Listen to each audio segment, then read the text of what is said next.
The phone rang at the worst possible moment. Taemin's hand hovered over the secure line, his jaw tight as three of his most trusted lieutenants waited for his decision about the territory dispute in Queens. The stakes were astronomical.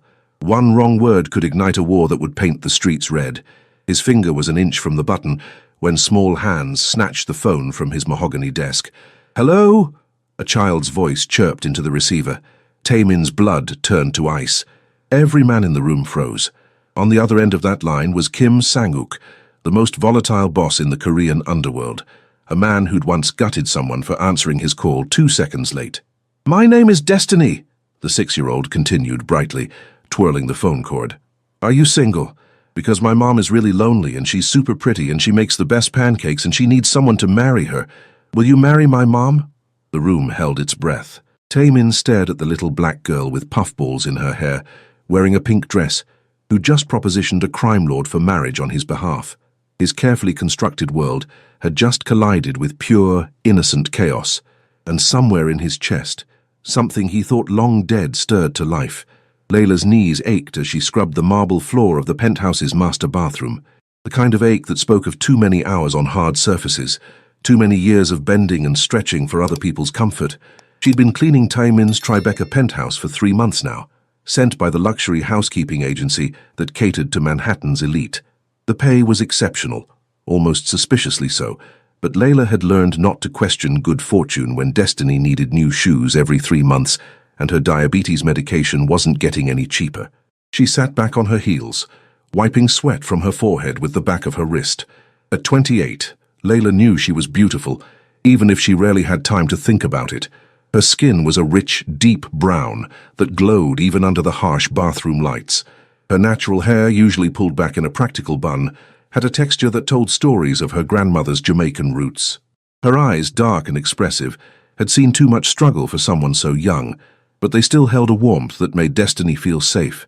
The apartment itself was a study in contradictions. Sleek, modern, expensive beyond measure, yet somehow cold. In 3 months, Layla had never seen Taemin bring anyone home. No friends, no women, no family. Just an endless parade of men in dark suits who spoke in low voices and left quickly. She wasn't stupid. She knew what kind of man employed a housekeeping service that required background checks more thorough than the FBI and paid 3 times the market rate for discretion. "Mama!" Destiny's voice echoed through the massive apartment. Layla's heart seized. "Baby, what did I tell you about staying in the kitchen?" She scrambled to her feet, her cleaning supplies clattering as she rushed out of the bathroom. The penthouse was supposed to be empty. Taemin's assistant had confirmed he wouldn't be home until evening. That's why Layla had brought Destiny today. Her regular sitter had cancelled last minute, and she couldn't afford to miss a shift. She rounded the corner to find her daughter standing in the living room, staring wide-eyed at a wall of floor-to-ceiling windows that overlooked the Hudson River. The late morning sun painted the room in gold, making Destiny's brown skin glow like polished mahogany. "Mama, I can see the boats!" Destiny pressed her small hands against the glass. "I see them, baby, but you need to come back to the kitchen. Remember what I said? You can color and watch your tablet, but you have to stay where I can see you." "But Mama, it's so pretty." Layla's chest tightened. Destiny had spent her entire 6 years in a cramped 1-bedroom apartment in the Bronx, where the view was of another building's brick wall. This glimpse of how the other half lived, how some people woke up to beauty every single day, it hurt in a way Layla couldn't quite name. "I know, sweetheart, but we have rules, remember?" "Is this your daughter?"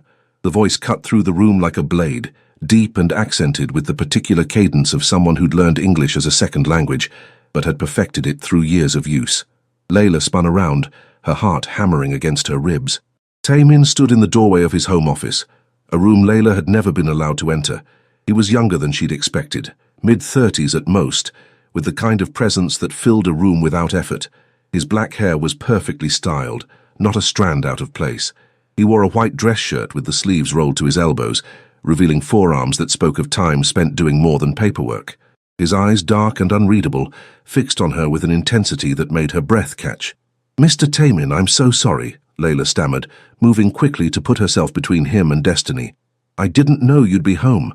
My sitter cancelled and I couldn't afford to miss the shift, and I promise it won't happen again." He held up a hand, silencing her. For a moment, he just looked at them. At Layla, in her simple cleaning uniform, her hair escaping its bun in wild curls. At Destiny, peeking around her mother's legs with curious eyes. "What's your name?" he asked, his gaze dropping to the little girl.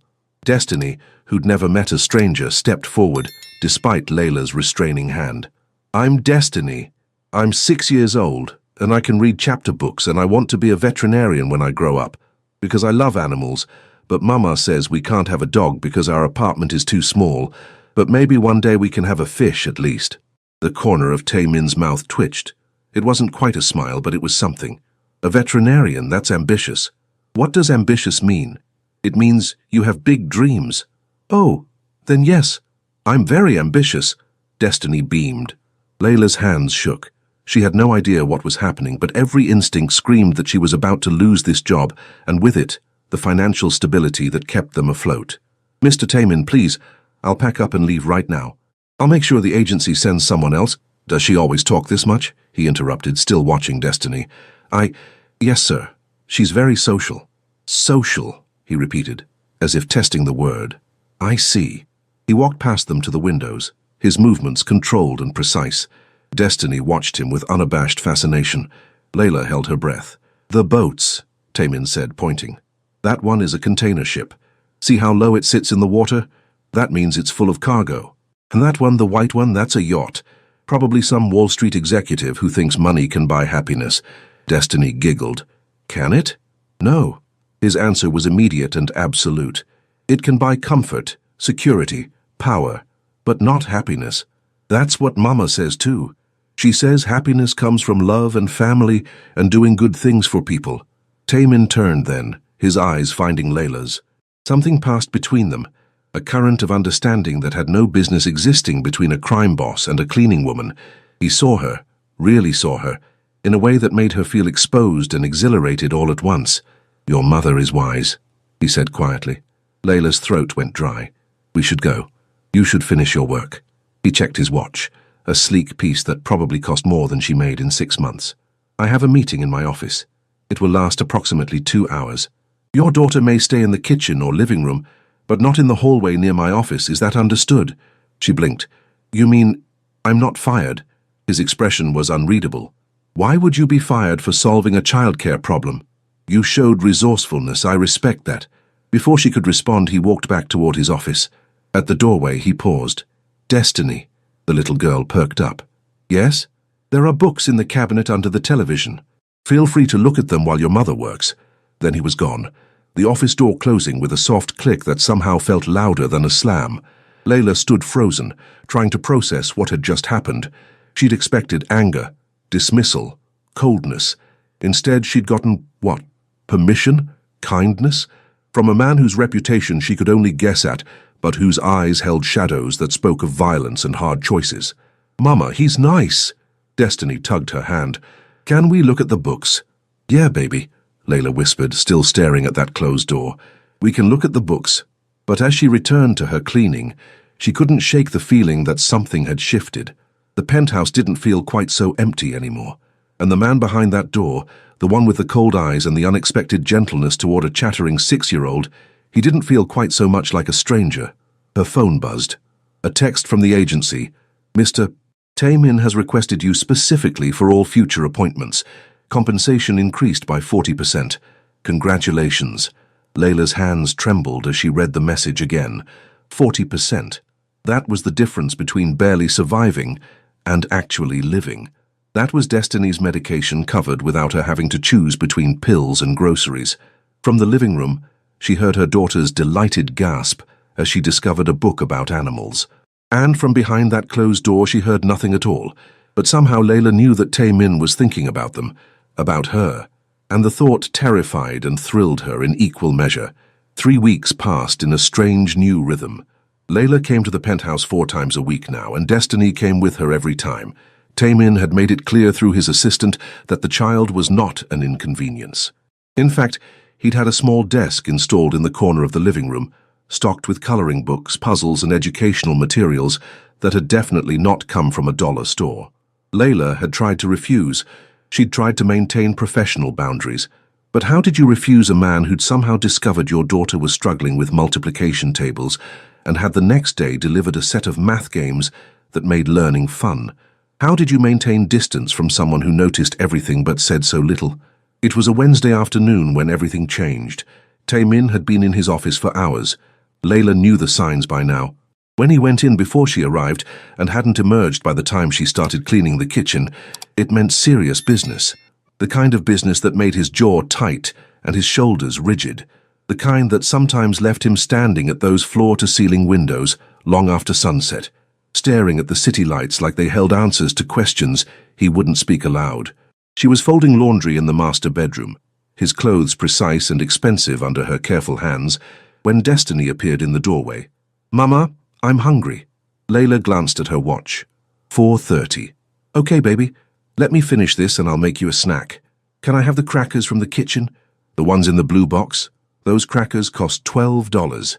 Layla knew because she'd seen the receipt once, left carelessly on the counter. $12 for something Destiny would eat in 10 minutes. But Tae-min had told her through his assistant that anything in the kitchen was available to them. "Just a few, okay? And use a napkin." Destiny skipped off. Layla returned to the laundry, trying not to think about how good Tae-min's shirt smelled, like cedar and something darker, more complex. Trying not to remember the way his eyes had lingered on her yesterday, when she'd been reaching for a high shelf, and her uniform had ridden up slightly, revealing a strip of brown skin at her waist. She was folding the last shirt when she heard it. Voices from the office, not just Tae-min's low rumble, but other men, angry men, and then, cutting through it all, a sound that made her blood freeze. Destiny's bright, cheerful voice. "Hi? Are you having a meeting? Mama says I'm not supposed to interrupt meetings, but I was walking by and I heard talking, and I wanted to say hi because it's polite to say hi when you meet new people." Layla dropped the shirt and ran. The office door was ajar. Through the gap she could see Tae-min behind his desk, his face carved from stone. 3 men sat across from him, their suits expensive, their expressions dangerous. And there in the middle of the room was Destiny, holding a half-eaten cracker and smiling like she'd just made new friends at the playground. "Destiny!" Layla's voice came out strangled. "Baby, come here right now." But before Destiny could move, one of the men laughed. It wasn't a kind sound. "So this is why you've been distracted, Tae-min. A woman, and her little—" "Finish that sentence and you'll lose your tongue." Tae-min's voice was quiet, but it carried a weight that made the room's temperature drop. The child interrupted a business meeting. Children do that. It's not relevant to our discussion. The man who'd spoken leaned back, his smile sharp. "Everything is relevant. Your father would never have allowed such distractions." Tae-min stood, and Layla saw it then. The reason men feared him. The absolute unwavering authority that came not from posturing, but from the bone-deep certainty that he could and would destroy anyone who challenged him. "My father," he said softly, "is dead. I am not him, and you would do well to remember which one of us sits behind this desk." The tension in the room was suffocating. Destiny, finally sensing that something was wrong, moved toward her mother. Layla scooped her up, holding her tight. "I apologize for the interruption," Layla managed, her voice steadier than she felt. "It won't happen again." She turned to leave, but Tae-min's voice stopped her. "Layla." She looked back. Their eyes met, and in his gaze, she saw something she didn't understand. A warning, maybe, or a promise. "Take her to the kitchen, wait for me there." It wasn't a request. Layla nodded and fled, Destiny heavy in her arms. In the kitchen, she set her daughter down and knelt to her level, hands trembling. "Baby, what did I tell you about Mr. Tae-min's office?" "Not to go near it," Destiny whispered, her eyes filling with tears. "I'm sorry, Mama. I forgot." "I know, sweetheart. I know you didn't mean any harm. But those men in there, they're not like the people we know. They're dangerous, and Mr. Tae-min's work is very serious and very private. Is he mad at me?" "I don't know, baby." But she did know. She knew they'd crossed a line that couldn't be uncrossed. Those men had seen them. Had seen that Tae-min allowed them in his space, his private sanctuary. In his world, that kind of visibility was dangerous. For everyone involved. 20 minutes later, she heard the office door open. Footsteps in the hall. Then Tae-min appeared in the kitchen doorway alone. Destiny hid behind Layla's legs. Layla stood, chin up, ready for whatever came next. "Are they gone?" she asked. "Yes. I'll pack our things. I understand if you need to terminate the arrangement. Sit down." It was the first direct order he'd ever given her. She sat. Destiny climbed into her lap. Tae-min pulled out a chair across from them, his movements controlled.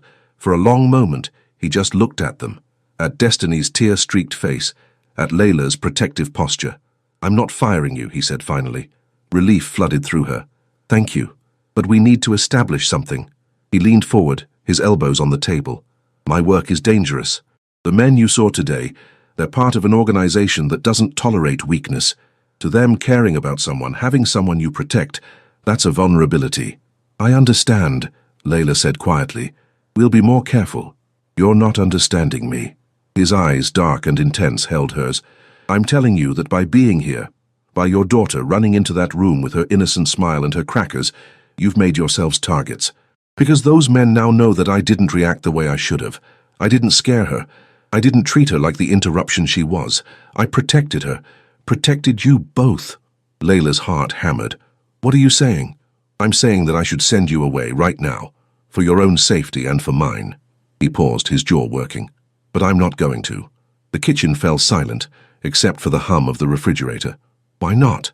Layla whispered. Taemin's gaze dropped to Destiny, who was watching him with wide eyes. When he spoke, his voice was softer than Layla had ever heard it.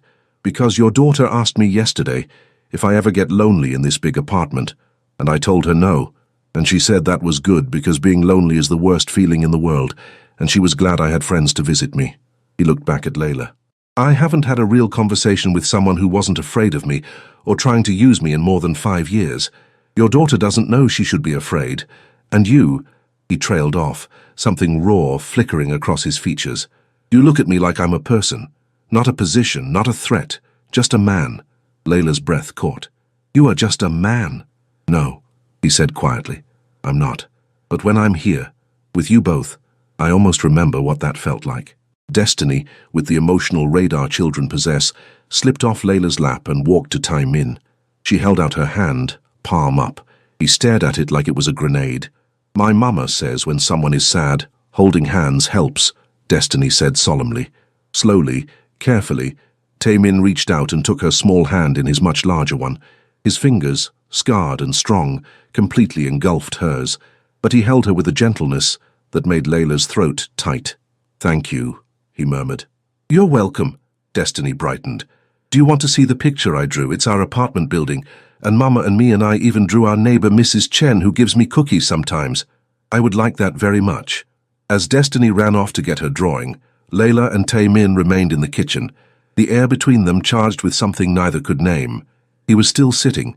She was still across from him, but the distance felt different now, closer, more dangerous. "This is insane," Layla said. "Yes, you're—" She stopped herself. "You can say it. I'm a criminal. I've done things that would make you sick if you knew. I've hurt people, killed people. I'm not good, Layla. Don't make the mistake of thinking I am." She should have been terrified, should have grabbed Destiny and run, but she saw something in his eyes, in the way he held himself, that spoke of a man trapped by circumstances as much as choices. "What happened to you?" she asked quietly. "I was born into this life. My father was the head of our organization. When he died, the position came to me. I was 19. I could have refused, but my younger sister, she was 12. If I didn't take control, our enemies would have killed us both. So I became what I needed to be." He flexed his fingers, the ones that had just held Destiny's hand so gently. "I've been that person for 16 years. I don't know how to be anyone else." "That's not true." His eyes snapped to hers. "What? You just held my daughter's hand like she was made of glass. You put a learning desk in your living room. You notice when she's struggling with math." Layla leaned forward. "Whatever else you are, you're also capable of kindness. Don't tell me you've forgotten who you are when I can see exactly who you're trying not to be." For a moment, Tae-min looked genuinely stunned. Then, slowly, that almost smile returned. "You're dangerous." "Me?" She laughed, the sound bitter. "I clean houses for a living. I take the bus because I can't afford a car. My daughter and I share a bedroom. How am I dangerous? Because you make me want things I can't have." His voice was rough, raw. "Things I gave up the right to a long time ago." Before she could respond, Destiny came racing back, waving a piece of construction paper covered in crayon. Look, this is Mama and this is me, and these are the cookies Mrs. Chen makes." Taemin took the drawing with both hands, studying it with genuine interest. "This is excellent. You have real talent, Destiny. Really, really. The proportions are quite good for your age." Destiny beamed. Then, with the randomness that only 6-year-olds possess, she asked, "Do you have a family?" The question hung in the air. Taemin's expression closed off slightly, but he answered honestly, "I have a sister. She lives in California now. She's a doctor." "A doctor? That's even more ambitious than a veterinarian," Destiny breathed. "Do you miss her?" "Every day." "Then you should call her. Mama says family is the most important thing, and we should never forget to tell people we love them, because tomorrow isn't promised." Taemin's eyes found Layla's again, and she saw the question there, the wonder. How had this woman, who had so little, managed to raise a child so full of love and wisdom? "Your mama is right," he said softly. "About many things." And as Destiny continued to chatter, showing him every detail of her drawing, Layla felt the ground shift beneath her feet. She was falling into something deep and complicated, something that could destroy them both. But when Taemin smiled at her daughter, when he listened to her rambling stories with genuine attention, when he looked at Layla like she was precious instead of paid help, she couldn't bring herself to pull back. Not yet. Maybe not ever. The call started 2 days later. Layla was at the penthouse scrubbing the guest bathroom when her phone rang. Unknown number. She almost didn't answer, but something made her pick up. "Hello?" Silence. Then a click. It happened again an hour later, and again that evening at her apartment in the Bronx. Each time, silence followed by disconnection. By the fourth call, her hands were shaking. She didn't tell Taemin. What would she say? That she was getting hang-up calls? In the world she came from, that was nothing, a wrong number, a telemarketer, nothing to panic about. But on Friday, when she arrived at the penthouse with Destiny, she found Taemin waiting in the living room, not in his office, not dressed for a meeting, just standing by those massive windows, his posture rigid. "We need to talk," he said without preamble. Layla's stomach dropped. "Destiny, baby, can you go set up your coloring at your desk?" "Okay, Mama." Once Destiny was occupied, Layla approached Taemin cautiously. "What's wrong?" He turned to face her, and she saw it immediately. The cold fury in his eyes, barely contained. "You've been getting phone calls." It wasn't a question. "How did you—" "Because I've been having you followed." He said it flatly, without apology. "After the incident with my associates, I assigned someone to watch you, to make sure you were safe." Anger flared hot in her chest. "You had me followed? You put someone on me without asking?" "Yes. That's a violation. That's an invasion of my privacy. That's protection." He stepped closer, his intensity making her breath catch. "Those men in my office, they noticed you. They noticed how I reacted to your daughter. In my world, that makes you a pressure point, a weakness to exploit. I'm not your responsibility. You became my responsibility the moment I allowed you to stay." His voice was hard, unyielding. "The calls you've been receiving, they're not random. Someone is testing you, seeing if you'll scare easily. It's a standard intimidation tactic." Fear, cold and sharp, cut through her anger. "Testing me for what?" "To see if you can be used against me, if threatening you or Destiny would make me compliant." His jaw clenched. "It won't work. All it will do is get people killed." Layla's legs felt weak. She sank onto the nearby couch. "This is insane. I'm just a maid. Why would anyone care about me?" Taemin sat beside her, close enough that she could feel his body heat. "Because you're not just a maid. Not anymore. You're the woman who makes me smile, the woman whose daughter I allow in my personal space, the woman I increased salary for without negotiation. In the circles I move in, that means something." "That doesn't mean anything," Layla protested, but her voice was weak. "Doesn't it?" The question hung between them, heavy with implication. Layla's heart hammered. She thought of all the little moments over the past month.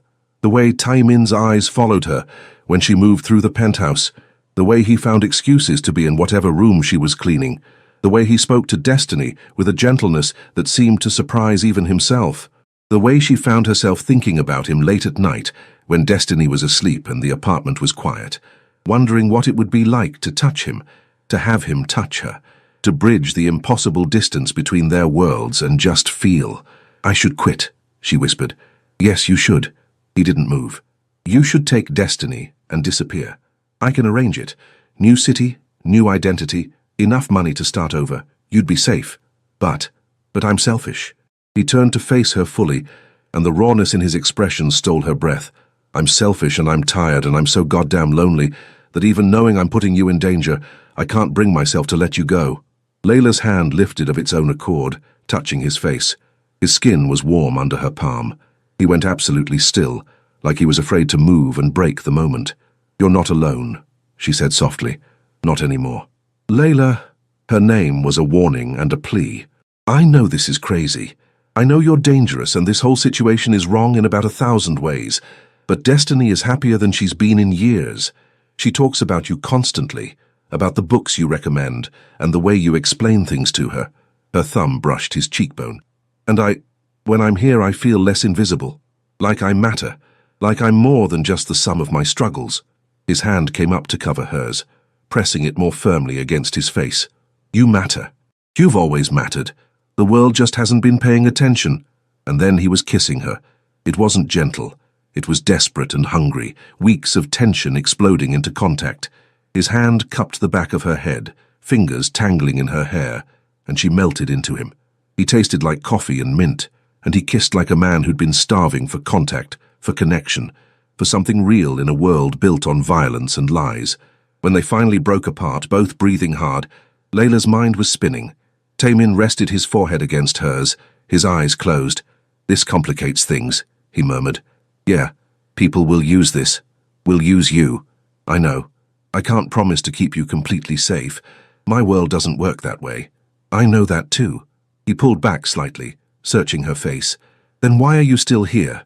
Layla thought of her daughter, coloring happily at her desk. Of the life they'd built from nothing, always scraping by but always together.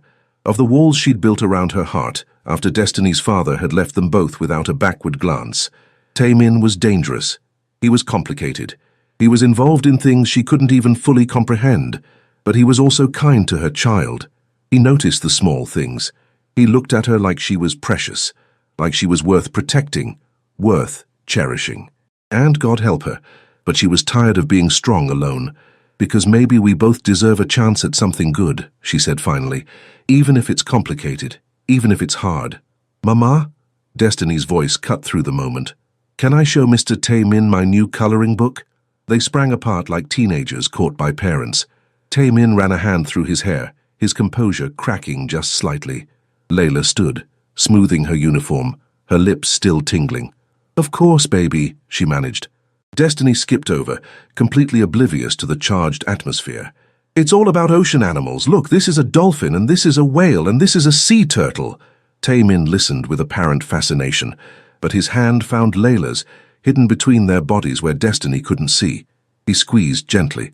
A promise, a question, an acknowledgement that everything had changed. Layla squeezed back. That evening, as she and Destiny were preparing to leave, Taemin handed her a phone. "Sleek, new, expensive. It's secure," he explained. "Encrypted, untraceable. My number is programmed in. If anything happens, anything at all, you call me immediately. Don't hesitate. Don't try to handle it yourself. Taemin, I can't accept this. You can, and you will." His voice brooked no argument. "I meant what I said. You're under my protection now. That means certain precautions." Layla looked at the phone, then at him. At this man who killed people for a living but listened to a 6-year-old explain the difference between dolphins and porpoises with genuine interest. This contradiction, this impossibility. "Okay," she whispered. He nodded, satisfied. Then, with a glance to make sure Destiny was occupied with putting on her coat, he leaned close. His lips brushed her ear. "I'm going to keep you safe," he murmured. "Both of you. Whatever it takes." A shiver ran through her that had nothing to do with fear. "I believe you." That night in her tiny apartment, Layla lay awake long after Destiny had fallen asleep. The new phone sat on her nightstand, a physical reminder of the choice she'd made, the line she'd crossed. She should be terrified, should be planning their escape. Instead, she found herself touching her lips, remembering the taste of him, the feel of his hand in hers, the way he'd looked at her like she was the answer to a question he'd been asking his whole life. Outside, the Bronx hummed with its usual nighttime symphony of sirens and shouts and life. But inside, in the darkness, Layla smiled. For the first time in 6 years, she wasn't facing the world alone. And maybe, just maybe, that was worth the risk. The crisis came on a Tuesday. Layla was at the penthouse as usual, Destiny at her desk working through a math worksheet that Taemin had somehow procured from an actual tutor. He'd been in and out all morning, tense in a way that made the air crackle. Something was wrong in his world, she could feel it, but he hadn't shared, and she hadn't asked. They'd been doing that dance for 2 weeks now, since the kiss, since the acknowledgement of whatever was growing between them. He touched her when they passed in hallways, small things, a hand at the small of her back, fingers grazing hers when he handed her coffee he'd started making for her every morning. Nothing overt. Nothing Destiny could see and question, but the tension built every day, a rubber band stretched to breaking. Taemin emerged from his office at noon, his phone pressed to his ear, his expression carved from ice. "I don't care what Jun-sik wants. The answer is no. Tell him if he has a problem with my decision, he can come here and we'll settle it." He ended the call with a vicious swipe, then seemed to notice Layla watching from the kitchen doorway. His expression softened fractionally. "Sorry, business. Sounds serious." "It's always serious." He moved to the coffee maker, pouring himself a cup. "There's a disagreement about territory. Another organization thinks they can push into our areas. They're wrong." Layla dried her hands on a towel. "What will you do?" "What I always do. Make it clear that challenging me has consequences." He took a sip, his eyes distant. "Sometimes I wonder what it would be like to just walk away, to be someone else, somewhere else." "Why don't you?" He laughed, but there was no humor in it. "Because the only way out of this life is death, mine or whoever would take over in my place, and I won't condemn my people to unstable leadership just because I'm tired." Before Layla could respond, the penthouse's private elevator dinged. They both froze. No one was scheduled, and no one should have access to that elevator without clearance. Taemin moved fast, his hand going to the small of his back where Layla now knew he kept a gun. "Take Destiny into the master bathroom, lock the door. Don't come out until I tell you." "Taemin, now Layla." The command in his voice galvanized her. She rushed to Destiny, scooping her up despite the girl's protests. "Baby, we're playing hide and seek. We need to be very quiet in the bathroom, okay?" "But Mama." "Shh, baby. Very, very quiet." She got them into the bathroom, locked the door, and set Destiny in the tub, climbing in beside her. Through the door she could hear voices, men speaking Korean. Taemin's responses, sharp and angry. Then, cutting through it all, a sound that made Layla's blood freeze. Destiny's voice, bright and cheerful. "Hi, are you having a meeting?" "No. God, no." Layla had been so focused on getting Destiny to the bathroom that she hadn't realized her daughter had slipped away. She threw open the door, her heart in her throat, and found a scene from a nightmare. 4 men in the living room, 3 she didn't recognize, dressed in expensive suits that couldn't hide the violence in their postures. The 4th was Taemin, standing between the men and Destiny, who'd somehow wandered right into the middle of a confrontation. "Destiny, come to Mama, right now." Layla's voice shook, but Destiny, oblivious to the danger, had picked up the phone on the side table. The secure line, the one Taemin used for his most important calls. "Is this for calling people? My mama has a phone, but it's old and sometimes it doesn't work, and Mr. Taemin gave her a new one, but—" "Destiny!" Layla lunged forward. One of the men laughed. "So this is the distraction, Taemin. A little black girl and her mother, your father would be ashamed." Taemin's voice, when he spoke, was deadly quiet. "My father is dead. And you're about to join him if you don't leave my home in the next 10 seconds. We came to talk sense into you. The territory in Queens isn't yours and never will be." Taemin's hand hadn't left his back, hadn't moved toward his weapon, but the threat was implicit. "You have 5 seconds." Destiny, still holding the phone, pressed a button. It started ringing, and then, with the perfect timing of a child who understood nothing about the situation, she spoke into it. "Hello. Are you single? Because my mom is really lonely and she's super pretty and she makes the best pancakes and she needs someone to marry her. Will you marry my mom?" The room went completely still. On the other end of the line, a voice Layla could hear even from across the room. "Who is this?" "My name is Destiny. I'm 6 and I live in the Bronx, and my mama cleans houses and Mr. Taemin is really nice, and he needs someone to marry my mama because she gets sad sometimes even though she tries to hide it, and—" Taemin moved. In 2 strides he crossed the room and took the phone from Destiny's hand, his expression a mix of horror and something that might have been hysterical laughter if he were a different person in a different situation. "Kim Sang-uk," he said into the phone. "I apologize for the interruption." The voice on the other end crackling with barely contained rage. Is that a child? Did a child just answer my call? Yes. Did she just try to arrange a marriage for you? Yes. A pause. Then, shockingly, laughter. Actual laughter. I've been in this business for 40 years, Taemin. I've seen everything. But never this. Never a 6-year-old matchmaker interrupting a call about a potential war. The three men in suits looked uncertain now. Their play for power was falling apart under the sheer absurdity of the situation. Taemin, reading the room, seized his moment. Sang-uk, I have unwanted guests in my home. Men who came without invitation to discuss matters already settled. May I call you back? Handle your house, Taemin. But I want to know more about this child who thinks you need a wife. Another laugh. Call me tonight. The line went dead. Taemin pocketed the phone, then turned to the three men. His expression had shifted from deadly to something worse, disappointed. You came into my home, threatened me in front of a child, and in the process interrupted a call with Kim Sang-uk, who is now amused instead of angry about the Queen's situation. He stepped forward. Leave, now, and consider your positions in the organization under review. The men left quickly, their confidence shattered. The moment they were gone, Taemin turned to Destiny. He knelt down to her level, and Layla saw his hands shake slightly before he clenched them into fists. Destiny, he said quietly, did I not tell you very clearly to stay away from my office and business matters? Destiny's lip trembled. I'm sorry. I just wanted to help. The phone was ringing and no one was answering, and Mama says it's rude to ignore calls, and you scared me. The admission seemed to surprise even Taemin. You could have been hurt. Those men, they're dangerous. If you had said the wrong thing, or if they had decided to use you to hurt me. Tears spilled down Destiny's cheeks. I didn't mean to be bad.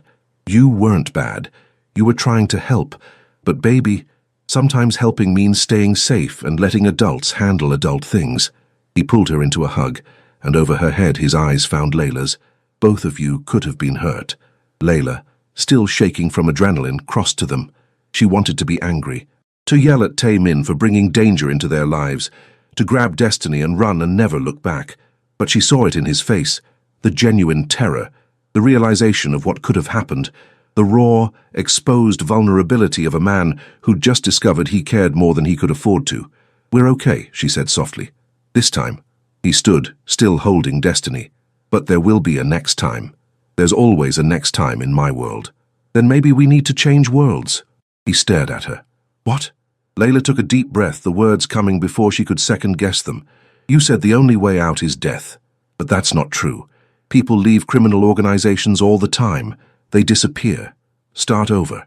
Trade what they have for safety. Layla, it's not that simple, isn't it? She stepped closer, her hand on his arm. You're miserable. You're trapped in a life you never chose, doing things you hate, surrounded by people you can't trust. And for what? Power? Money? Those things don't matter if you're dead inside. I have responsibilities.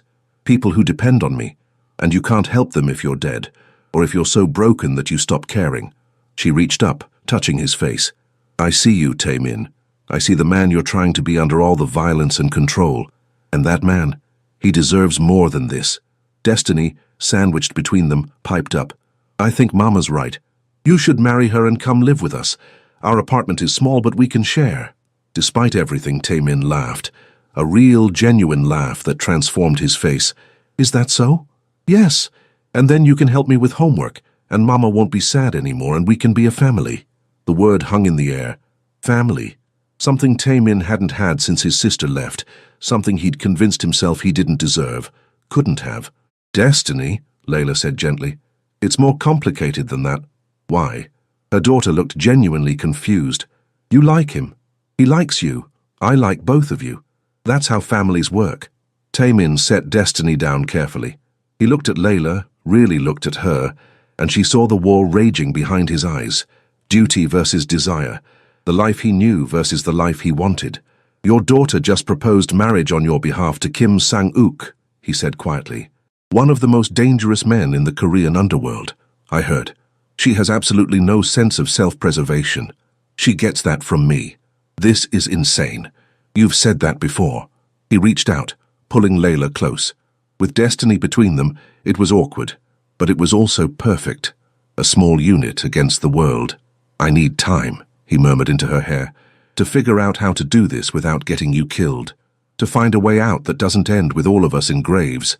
How much time? I don't know, but until I do, you're both staying here. Layla pulled back. What? Your apartment isn't safe anymore. Those men know where you live. They'll use that. His jaw set. Move in, both of you. The penthouse has security, cameras, guards. You'll be protected here. Taemin, we can't just move in. You can and you will. He softened slightly. Please, I can't function knowing you're out there, vulnerable. Let me do this. Let me keep you safe while I figure out the rest. Destiny bounced excitedly. We're moving to the pretty apartment with the windows? Really? Layla looked at her daughter's joy, at Taemin's desperate hope, at the life they could maybe, possibly have if they were brave enough to reach for it. Okay, she whispered. Okay. And as Taemin pulled them both close, Layla felt the last of her walls crumble. She was all in now, for better or worse. She just prayed it wouldn't be worse. 2 months changed everything. Layla stood at those massive floor-to-ceiling windows, watching the sun rise over the Hudson River, and marveled at how quickly the extraordinary had become ordinary. Destiny asleep in what was now her room, filled with more toys and books than one child could possibly need, the scent of coffee brewing in the kitchen, the sound of Taemin's voice, low and measured, on an early morning call in his office. Home. This impossible, dangerous, beautiful place had become home, but underneath the domestic tranquility, tension simmered. Taemin had been working obsessively, meeting with lawyers, accountants, people he called clean business consultants. He was planning something, she knew, but he hadn't shared details, said it was safer if she didn't know until it was done. The not knowing was killing her. Mama, Destiny's voice called from her room. Is it time for school yet? Private school. Another change. Taemin had enrolled Destiny in one of Manhattan's best, with security protocols and background checks that rivaled the FBI. The other parents thought Layla was Taemin's wife. She'd stopped correcting them. "Half an hour, baby. Get dressed." She heard Taemin's office door open, then his footsteps. He appeared beside her, 2 mugs of coffee in hand. He gave her one without speaking, just stood with her, watching the city wake up. "It's Tuesday," she said quietly. "I know. The meeting with Sang-uk is today." "Yes. Are you going to tell me what you're planning?" Taemin set his coffee down, then turned her to face him. 2 months together had made them comfortable with touch. His hands settled on her waist like they belonged there. Her palms pressed against his chest, feeling his heartbeat. "I'm getting out," he said simply. Layla's breath caught. "What?" "I've been liquidating assets, selling off businesses, transferring control to my second-in-command piece by piece, in ways that don't look like retreat." His eyes, intense as always, searched hers. "Today, I'm meeting with Sang-uk and the other family heads. I'm proposing a new structure, one where I step back from operations but maintain advisory status, keep connections but lose direct involvement. They'll never agree to that. They will if I offer them something valuable in return." His jaw tightened. "I'm giving them Queens, the territory everyone's been fighting over. I'm ceding it freely in exchange for my exit and your safety, yours and Destiny's." Layla's hands fisted in his shirt. "Taemin, that territory is worth millions. It's leverage, power. It's nothing compared to waking up every morning knowing you're both here. Safe. Mine." He cupped her face. "I've spent 16 years in this life. I've killed, lied, destroyed. I can't undo any of it, but I can stop adding to the body count. I can choose something different. What if they say no? Then we disappear. I have contingencies, passports, accounts, safe houses. We'll vanish and they'll never find us." The thought of running, of constantly looking over their shoulders, made her sick. But the alternative, watching Taemin sink deeper into a life that was destroying him, was worse. "I love you," she said suddenly. The words spilled out, unstoppable. "I love you, and I'm terrified, and I don't know how this became my life, but I can't imagine going back to what it was before." Taemin's eyes widened. In 2 months of living together, of shared meals and quiet conversations, and stolen kisses when Destiny was asleep, neither of them had said it, as if speaking it aloud would make it real, make it vulnerable. "Layla, you don't have to say it back. I just needed you to know, before you walk into that meeting, before you risk everything." Her voice shook. "I need you to know that you're loved, that someone sees all of you, the good and the bad and the complicated, and loves you anyway." He kissed her, deep and desperate, a kiss that tasted like promises and fear and hope. When he pulled back, his forehead rested against hers. "I love you," he whispered. "I've loved you since Destiny asked me if I got lonely, and I realized I'd been lonely my entire life until you both crashed into it. I love you so much it terrifies me, because love is leverage, love is weakness, and if they figure out how much you mean to me—" "They already know," Layla interrupted.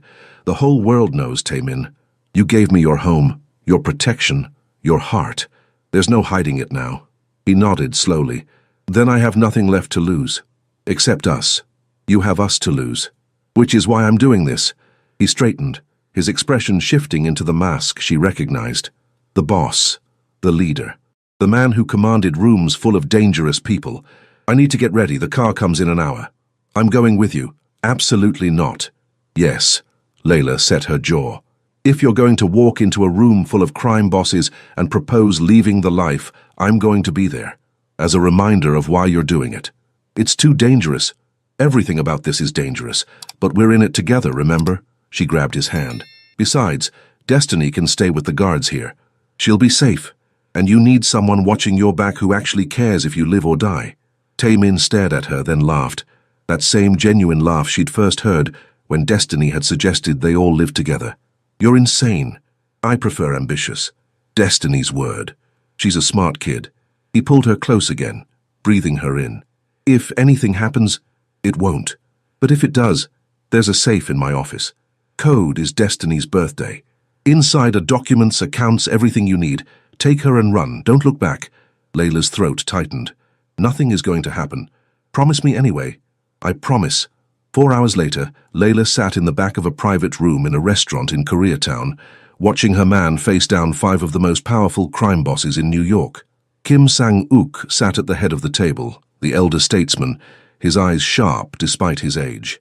The others ranged from their 40s to 60s, all Korean, all radiating the kind of power that came from decades of control. Taemin stood, because he'd refused to sit, refused to appear subservient, even in request. "I'm stepping back," he said without preamble in Korean.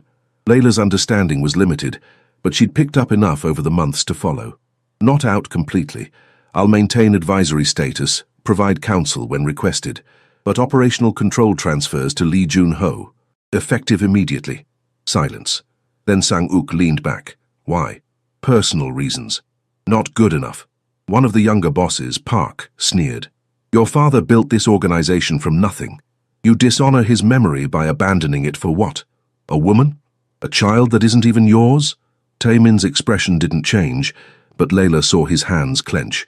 "I dishonor my father by continuing a legacy built on violence when there are alternative paths. I've served for 16 years. I've earned the right to choose differently." "You've earned nothing." Park stood.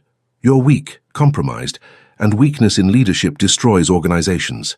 Then accept my offer, and the weakness is removed." Taemin's voice stayed level. "I'm giving you Queens. Full territory rights, no contest. In exchange, you let me walk away and you guarantee protection for my family." "Your family," Park spat. "You mean the cleaning woman and her bastard child?" The temperature in the room dropped. Layla saw it happen, saw Taemin's control snap. He moved fast. 1 second he was standing at the table. The next, Park was against the wall, Taemin's hand around his throat.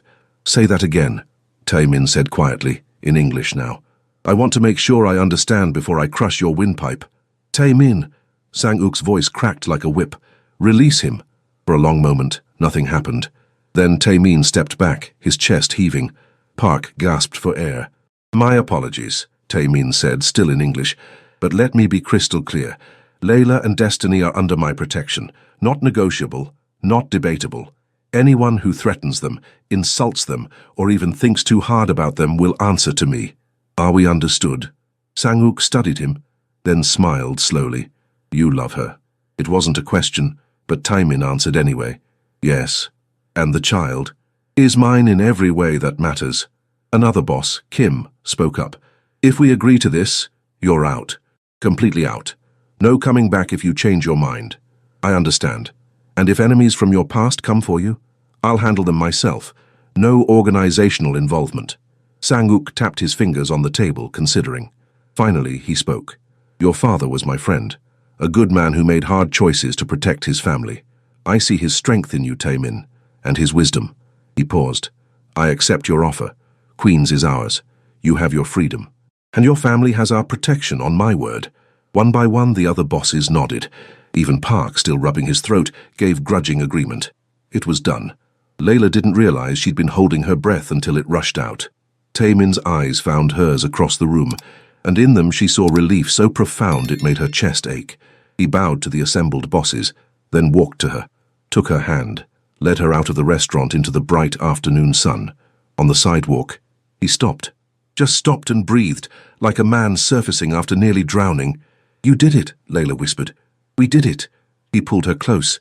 You and Destiny. You gave me a reason to fight for something different, something better. What happens now? Now? He smiled. Now I'm just a man, with a woman I love and a daughter who needs help with her math homework. No territories, no violence, just life. Just life, Layla repeated, testing the words. They felt impossibly fragile, impossibly precious. Taemin's phone buzzed. He checked it, then laughed. It's a message from Sang-uk. He says Destiny can call him anytime she wants to arrange more marriages. Apparently he was very entertained. Despite everything, Layla laughed too. Our daughter, the matchmaker. Our daughter, Taemin repeated softly. I like the sound of that. She'll be thrilled you're officially hers now. She's been telling everyone at school that you're her dad. Then I should make it official. He dropped to one knee right there on the sidewalk, in the middle of Koreatown with people streaming past and staring. Layla, I have no ring, no plan, nothing but the absolute certainty that I want to spend the rest of my life earning your trust and making you happy. Will you marry me? Layla's vision blurred with tears. You're serious. Never been more serious about anything. Marry me. Let me be Destiny's father legally, and your husband, actually. Let me prove that I can be the man you see when you look at me. Yes, she breathed. Yes, yes, 1,000 times yes. He stood, swinging her into his arms, kissing her like she was oxygen and he'd been suffocating. Around them, people clapped. A few took pictures. Layla didn't care. When they finally broke apart, Taemin's eyes were wet. Thank you, he whispered, for seeing me, for loving me, for giving me a reason to become someone worth loving. You were always worth loving, Layla said fiercely. You just needed someone to show you. They drove back to the penthouse in silence, hands clasped, the weight of the past lifting with every mile. When they walked in, Destiny looked up from her coloring. You're back. Did the meeting go good? Taemin knelt down, opening his arms. Destiny ran into them without hesitation. It went very good, sweetheart. I have some news. How would you feel about me officially becoming your dad? Destiny's squeal could probably be heard in New Jersey. Really? For real, real? For real, real? Your mama and I are getting married. More squealing. Then Destiny pulled back, her expression suddenly serious. Does this mean I can call you Dad instead of Mr. Taemin? His voice broke slightly. I would love that more than anything. Okay, Dad. She tested the word, grinning. Can we get a dog now? Because families should have dogs.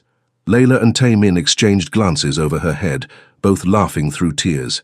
We'll talk about it, Taemin said diplomatically. That night, after Destiny was asleep, they stood at those windows again.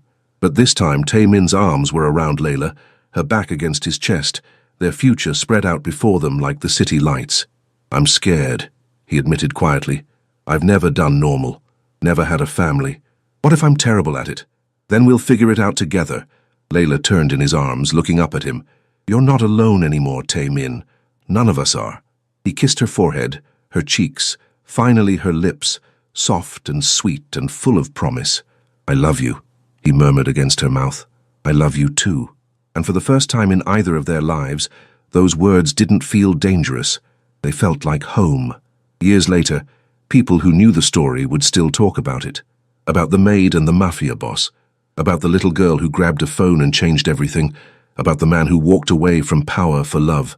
But for the people living it, life had become beautifully, wonderfully ordinary. Taemin stood in the backyard of their house in Westchester, watching Destiny, now 12, train their golden retriever. The dog, ridiculously named Pancake because Destiny had insisted, bounded around her with enthusiastic incompetence. She's never going to teach him to sit, Layla said, appearing beside him with 2 glasses of lemonade. Probably not, Taemin agreed, taking a glass, but she'll have fun trying. 8 years of marriage, 8 years of normalcy, or as normal as life could be for a former crime boss trying to run legitimate businesses. The consulting firm had thrived, the real estate investments had paid off. They were comfortable, secure, safe, and more importantly, they were happy. "Your sister called," Layla said. "She wants to know if Destiny can visit California this summer." "What did you tell her?" "That we'd ask Destiny. She's old enough to decide." Taemin nodded. His relationship with his sister had mended over the years. She'd been shocked by his exit from the organization, terrified for his safety but ultimately supportive. They video-called weekly now. She'd been at the wedding, tears streaming down her face as she watched her brother marry the woman who'd saved him. "Dad," Destiny called, "come help. Pancake won't listen to me." "Because you gave him a ridiculous name," Taemin called back, but he was already walking toward her. Layla watched him go, this man who'd been forged in violence, but who held their daughter with infinite gentleness, who read bedtime stories with funny voices, who coached her soccer team with the same intensity he'd once applied to criminal operations, who loved fiercely and completely, and without reservation. Her phone buzzed. A text from an unknown number. "The daughter did good. You both deserve happiness. S.O. Sang-uk." Still checking in occasionally, still honoring his word. Taemin's exit had been clean, complete. No one from that world had touched them, no threats, no violence. Just the occasional cryptic message reminding them they were still under protection. "Mama," Destiny's voice, "come see, Pancake almost sat." Layla walked toward her family, her heart full. Some love stories began with meet-cutes and romantic gestures. Theirs had begun with a phone call and a 6-year-old's innocent belief that everyone deserved love. And somehow, against all odds, that belief had been enough.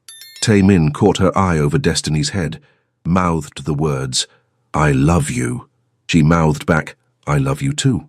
In the distance, the city skyline glittered, the world they'd left behind, the life they'd escaped. But here, in this yard with their daughter and their ridiculous dog and each other, none of that mattered. They were free. They were home. They were exactly where they were meant to be, and really, what more could anyone ask for?